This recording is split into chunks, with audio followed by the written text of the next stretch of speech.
আস্ত জলপাইয়ের আচারের নাম শুনলেই জিভে জল চলে আসে না এমন বাঙালি খুঁজে পাওয়া যায়। এটি কেবল একটি খাবার নয়, বরং আমাদের শৈশব আর ঐতিহ্যের এক টুকরো অনুভূতি। আস্ত জলপাইয়ের টক ঝাল মিষ্টি আচার খিচুড়ি বা ভাতের সাথে খেতে দারুণ লাগে। আমি ডেসক্রিপশন বক্সে উপকরণগুলো দিয়ে দিব, তোমরা চেক করে নিও।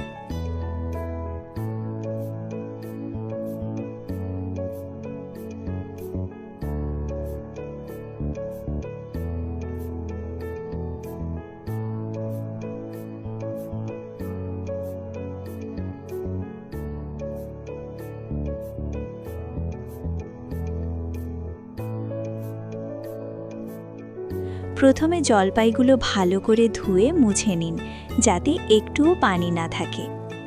এবার একটি চাকুর সাহায্যে জলপাইয়ের গায়ে কয়েক জায়গায় দাগ কেটে বা চিড়ে দিন। এতে মশলা ও মিষ্টি ভেতরে ভালোভাবে ঢুকবে। প্রথমে আচারের জন্য মশলা রেডি করে নিব। শুকনো মরিচ, 5 ফোড়ন, সাথে কিছুটা ধনে দিয়েছি, আর লাগবে তেজপাতা। সবগুলো হালকা আঁচে গরম করে নিব। একটা সুগন্ধ বের হলেই নামিয়ে নিব।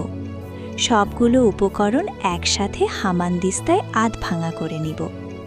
আচার খাওয়ার সময় মশলাগুলো মুখে পড়লে টেস্ট আরও বেশি লাগে। আর চাইলে তেজপাতা আস্ত দেওয়া যাবে।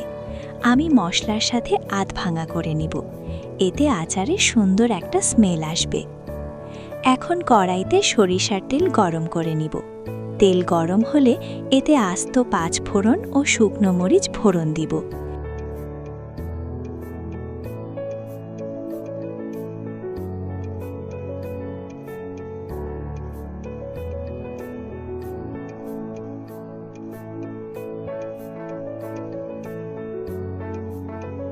এরপর রসুন কোয়া দিয়ে হালকা ভেজে নিব।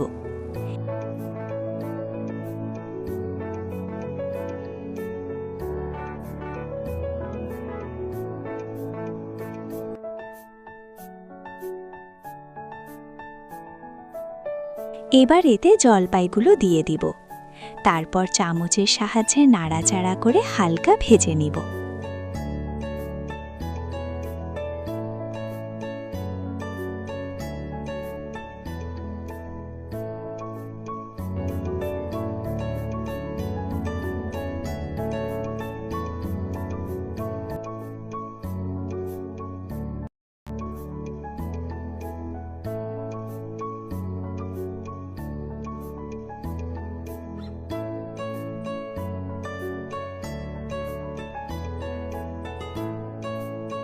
এবার সরিষা বাটা আর রসুন বাটা দিয়ে দিব।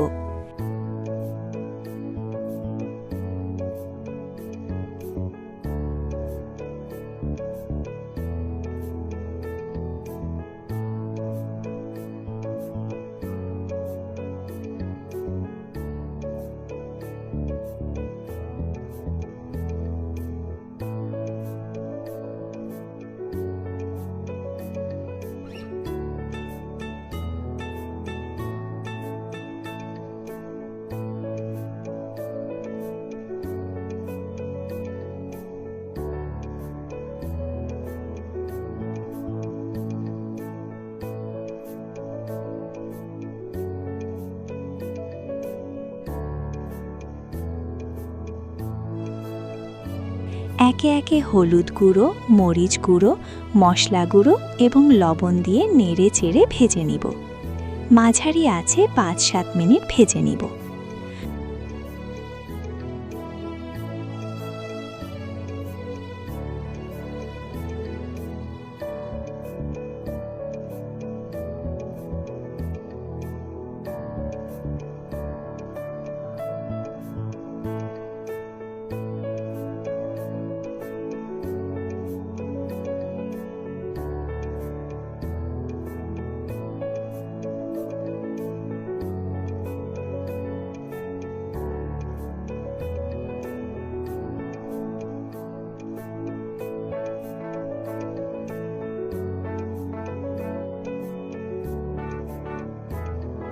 জলপাই কিছুটা নরম হয়ে এলে এতে গুড় দিয়ে দিব। চাইলে চিনিও দেওয়া যাবে।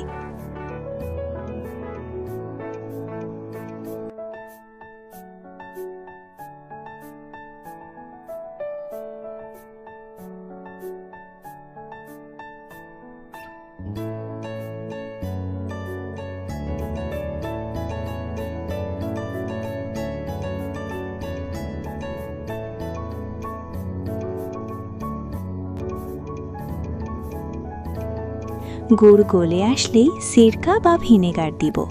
সিরকা দিলে আচার অনেক দিন ভালো থাকে। আচার যখন ঘন হয়ে তেলের উপর উঠে আসবে এবং জলপাইয়ের রং বদলে যাবে, তখন ভাজা পাঁচফোড়ন গুঁড়ো উপরে ছড়িয়ে দিব। ভালো করে মিশিয়ে নিয়ে চুলা বন্ধ করে দিব। ভিডিওটি ভালো লাগলে লাইক কমেন্ট করতে ভুলো না। দেখা হবে পরের ভিডিওতে। ধন্যবাদ। আস্ত জলপাইয়ের টক ঝাল মিষ্টি আচার খিচুড়ি বা ভাতের সাথে খেতে দারুণ লাগে।